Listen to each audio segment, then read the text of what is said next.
Hi everybody, I'm Bia, and welcome back to Credit Greedy for Teens.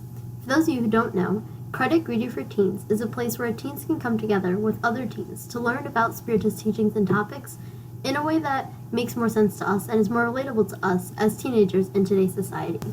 For months now, we have been reading the Gospel according to Spiritism together, going through each section, each page, and making sure that we understand, not only read the words, but understand the words that are being said and how that can relate to our lives and how we can put these big ideas into simple tasks that we do every day in our lives, because that's how we're going to change. Reading it's not enough, and understanding it's not enough. What matters is us putting effort into changing that part of ourselves and making ourselves better in that way.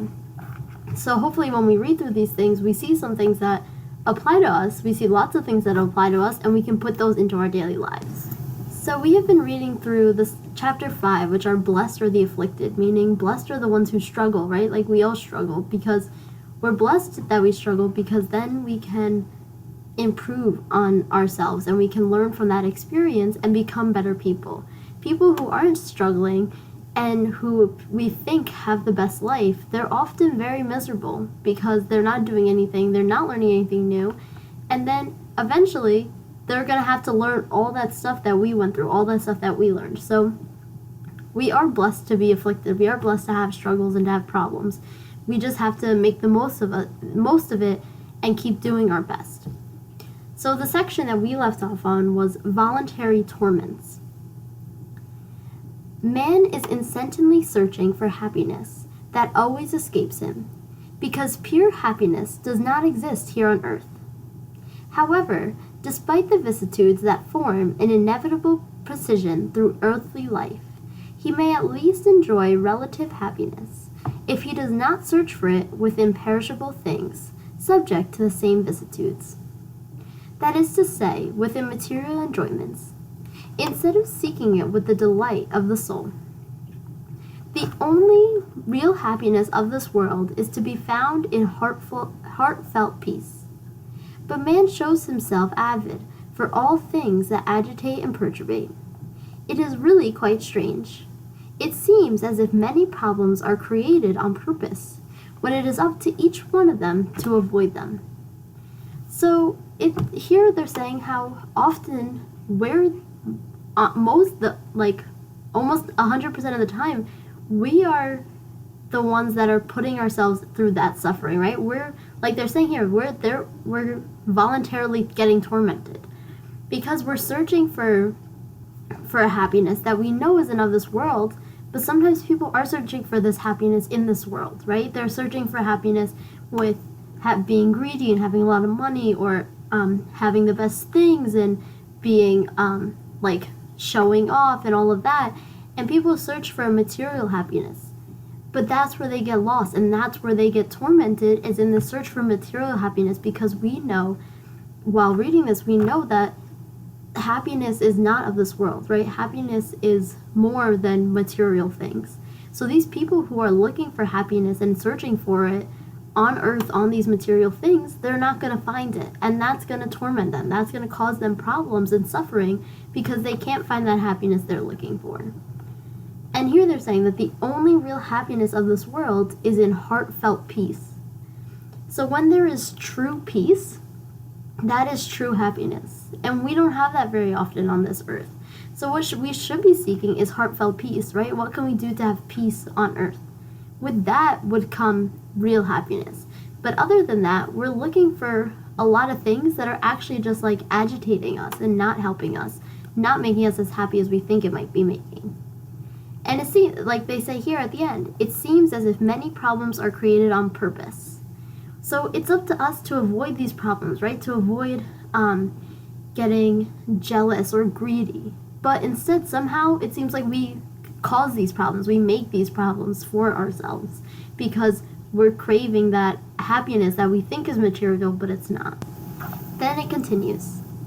Are there any worse torments than those created by envy and jealousy?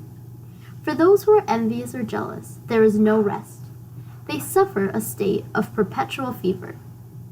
The possession of others causes sleepless nights. The success of rival provokes giddiness. In their eyes emulate and is epitomized in eclipsing those around them. All their happiness consists in provoking a rage of jealousy in those as imprudent as them. Poor foolish beings they are indeed.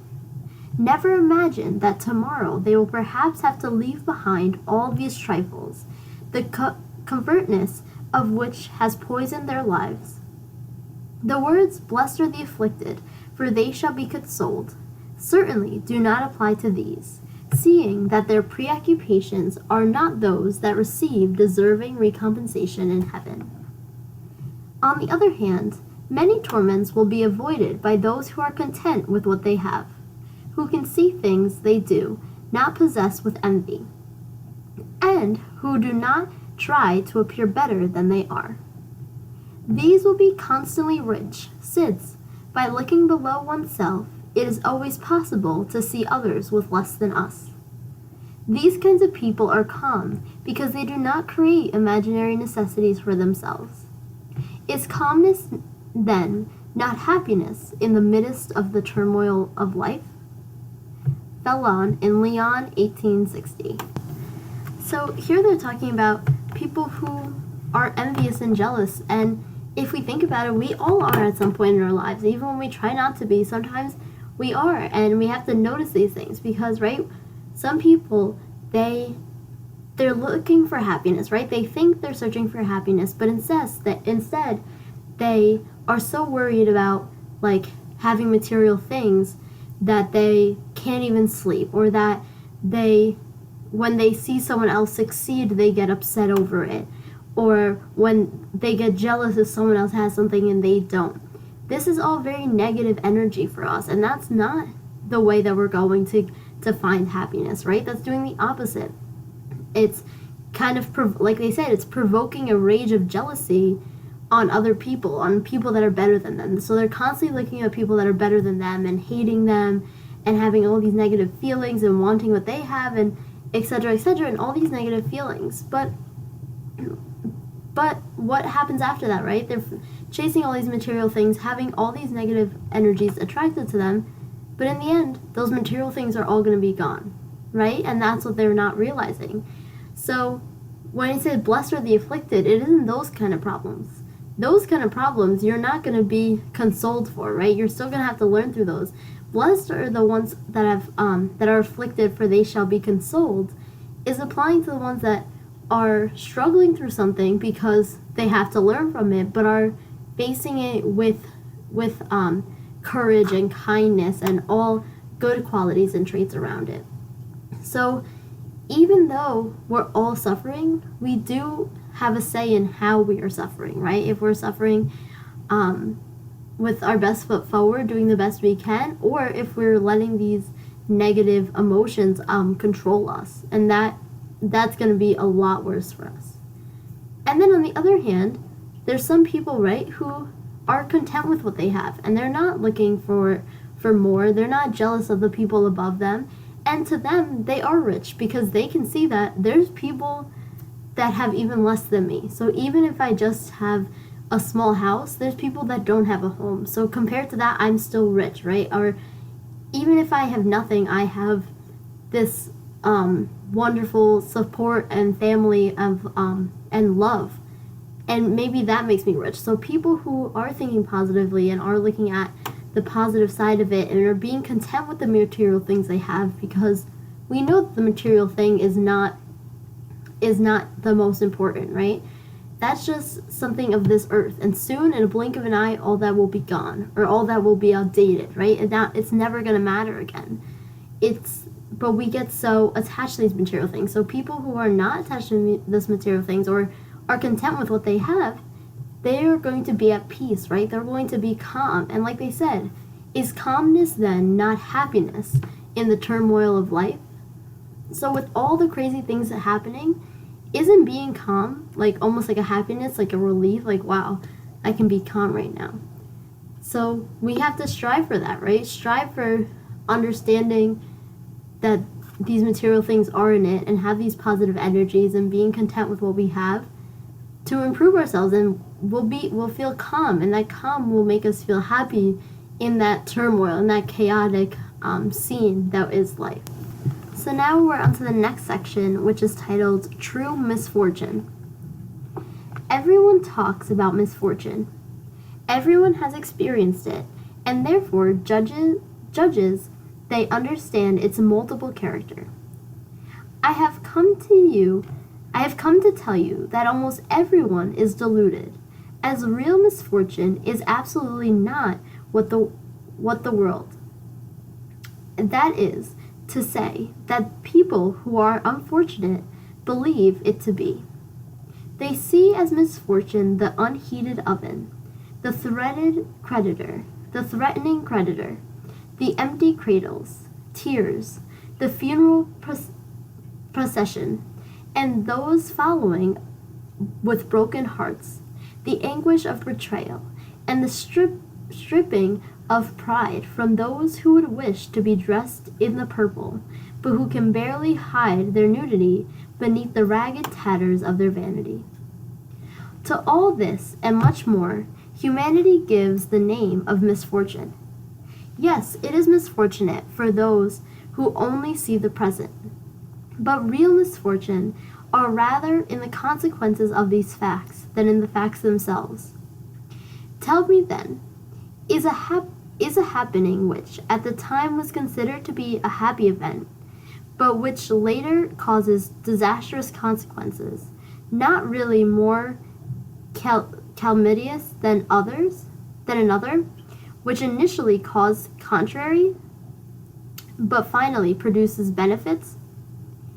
Tell me also, is a storm that uproots tree, but purifies the air and dissipates unhealthy miasms that can cause death, not more than a blessing than unhappiness?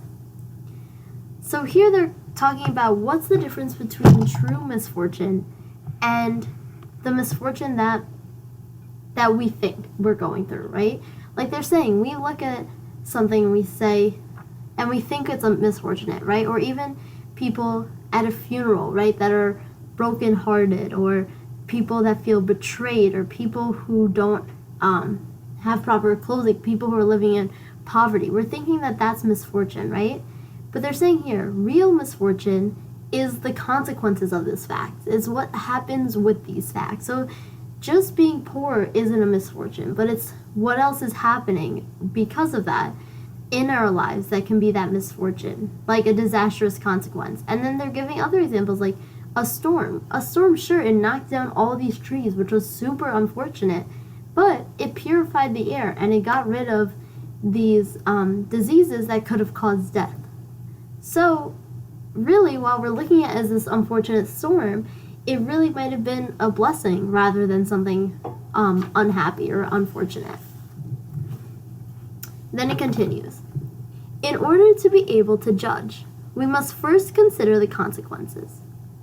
Thus, in order to more fully appreciate what is really fortunate or unfortunate for mankind, we must transport ourselves beyond the vision of this life, for it is only there that the consequences can begin to be felt.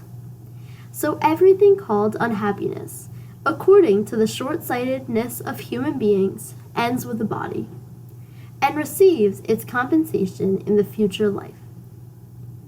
So here they're saying that the first step we need to understand misfortune is to be able to think out of this world, right? To think spiritually and think not just like human beings thinking of only this life, but thinking of the bigger picture. And that they said, that's the first step we need. We need to think fully of the situation. I will reveal unhappiness to you in yet another light, or in the form of beauty and color, which is accepted, and even earnest desire for your poor deluded souls. Pleasure, commotion, unnecessary agitation, and the satisfaction of stupid vanities are the true misfortunes, causing man to ignore his conscience, preventing his thoughts process, and leaving him in a dazed state with regards to his future. These unhappinesses, so ardently sought after, are nothing more than the opium of forgetfulness. Have hope all who cry, tremble all who laugh, because their body is satiated. It is not possible to deceive God or to escape one's destiny. Afflictions, those creditors more pitiless than the wolf pack, unloosened by your miseries, are constantly lurking behind the illusion of repose, only to suddenly emerge in the form of agony, of real unhappiness, for all who have allowed their souls to become flabby through indifference and selfishness. So here they're kind of saying some real misfortunes, true misfortunes, right, are being satisfied with these stupid vanities, right? So it's getting all this money and wealth and looks and whatnot and being satisfied with that. That's misfortune, right? Because we're not learning anything. We're being super materialistic and we're not learning the right thing. So that is misfortunate. Or like they're saying here, commotion or getting agitated or all these things that we kind of push upon ourselves, and some people think they're being all big and tough and like powerful and rich and whatnot, but really that's misfortune because they're so far off from where we really should be. So it's not just about being poor, right? People can be poor and be happy. It's more than that. Misfortune is more than just that.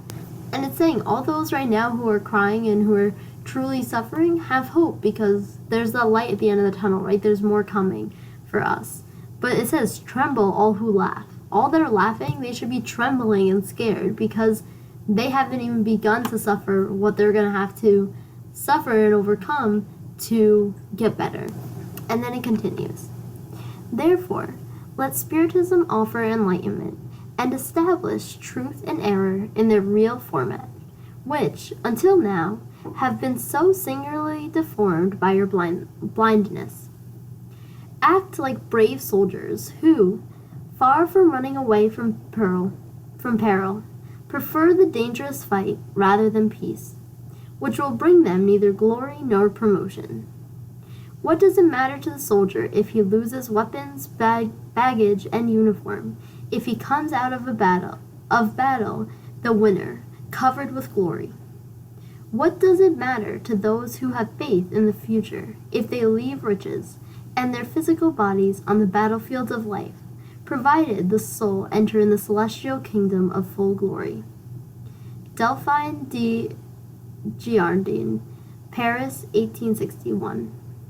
So here they put a really good comparison of thinking of a soldier, right? A soldier going into battle, and brave soldier, they're going to do their all because not only do they want to defend themselves or protect themselves, but they want to prove themselves, right? They don't care about any of the material things. If they lose all their material things, it doesn't matter to them. But when they come out of, if they're able to come out of that battle, then they're going to have that glory, that recognition. They're going to have a promotion, or even if they don't make it out, right? Even if they tried their best, they will still be honored. They'll know they tried their best. And they're not thinking about the material things that are happening.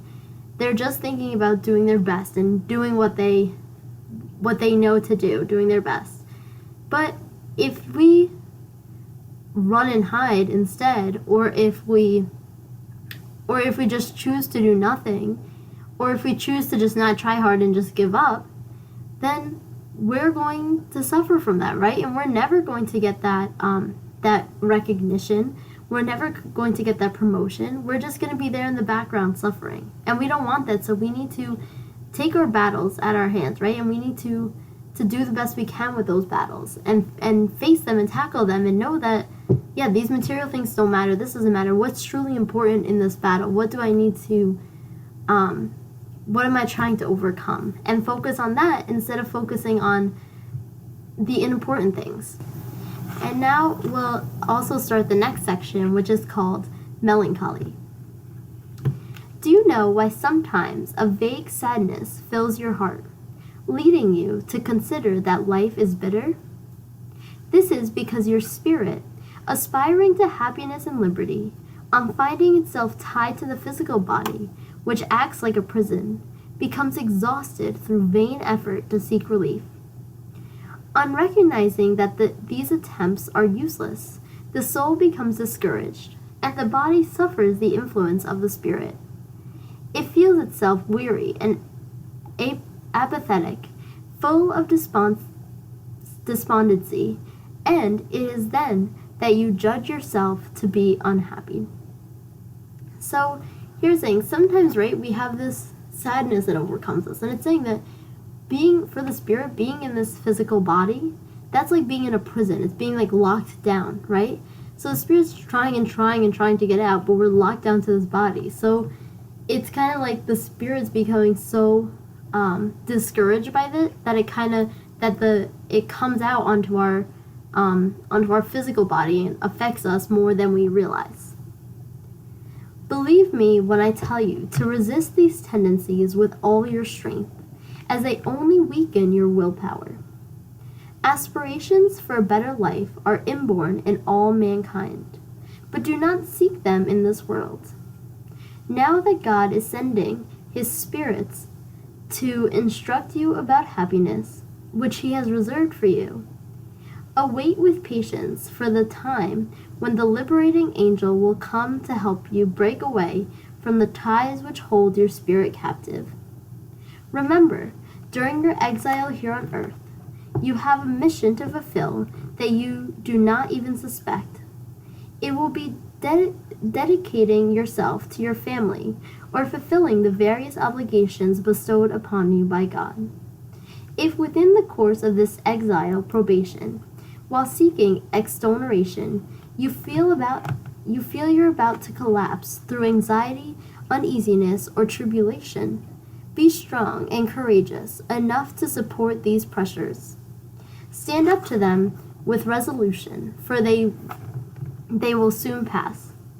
These are the only means by which you may reach those for whom you pine, and who jubilate at seeing you once again amongst them, will hold out their hands towards you, so as to guide you to regions inaccessible to earthly afflictions. François de Geneve in Bordeaux. So here, he's saying that sometimes we're filled with this sadness, right? That we can't do this, we're giving up. But we have to push through. We have to ignore these tendencies and give it all our power. Because if we give into those tendencies, then we're going to be weak, right? Our willpower is going to be weak. We need to put our best foot forward, as they say, and really try our hardest. And it is going to be hard, and we're going to have moments where we're sad, but we can't let that weaken us and take over us. And we just have to know, like they're saying here, we have to know that there's more out there for us. We have to know that we're going to go back to the spirit world, where there's going to be those waiting for us to greet us. We'll be able to be released from this heavy corporeal body and go back to that. And God is looking out for us. And we have to know that how we get rid of all of this is if we complete these missions that we were sent here to do, right? Complete these things that we have to fix, these whether it's in our family or various other things that God, obligations that God gave us to do and to accomplish in this life. We have to work hard to accomplish these. So when we accomplish these, we'll be able to improve ourselves and move on and not have to be in this misery or melancholy or with these negative things that might be trying to hold us back. So once again, the important thing to keep in mind that we can apply into our daily lives is that we're going to face struggles. And even if it's not big things, maybe it's just a hard class that we're going through, or even just a tough week that we're going through where everything seems to be going wrong. We need to just keep strong, and whether that is maybe meditating or praying or doing something that calms us down, that helps us to get back on our feet. And then we get that problem and we say, okay, how can I face this? And we try and problem solve instead of just panicking and stressing out and giving up. So in our daily lives, I'm sure we all have something right now that we're struggling with, but we can work hard to overcome these struggles. And as we start overcoming little struggles, it'll give us that motivation and that power to overcome bigger things in our lives. because we don't want to let that that melancholy or that sadness hold us back and weaken us. No, we want to be empowered and we want to get that strength. So we need to start with the little things and overcoming these little obstacles. And once we do that, we'll be able to face bigger challenges. And always keep in mind to do what's right? Do what's best. And if we're always trying our best, then we will be compensated, right? Blessed are the afflicted, for they will be consoled. So yeah, we are afflicted and yeah, we're going through things, but work your hardest so that we will be consoled and we will be recompensated for all that we suffer through and all of our afflictions. So that is where we'll leave off today, and next week we'll continue with the next section, which is titled Voluntary Trials, the True Hair Shirt.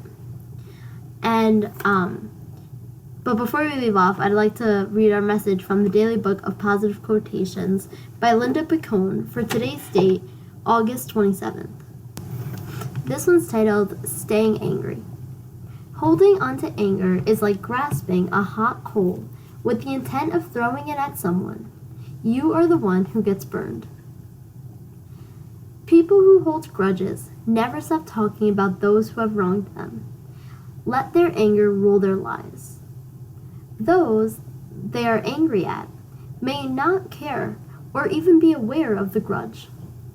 But our anger is justified, we argue. Maybe, but does this justify the self-damaging inflicted by holding on to and nurturing the hurt? How many times must we bore our friends with another recount of the injustice we suffered? How much longer must we let our anger sour our outlook on life? It is normal to get angry sometimes, but I'll do whatever I need to do to let my anger go and move on with my life. And hopefully we can also take that message with us, along with the other one, to not hold on to grudges and to let go, because that's hurting ourselves more than it's hurting the other person. If you guys ever have any questions, comments, concerns, anything you want to talk about at all, feel free to email me at cardiacradio4teens@gmail.com and I'll get back to you right away. I'm Bia, and this has been Cardiac Radio for Teens. Thank you all for listening. This has been Cardiac Radio for Teens. Thank you all for listening.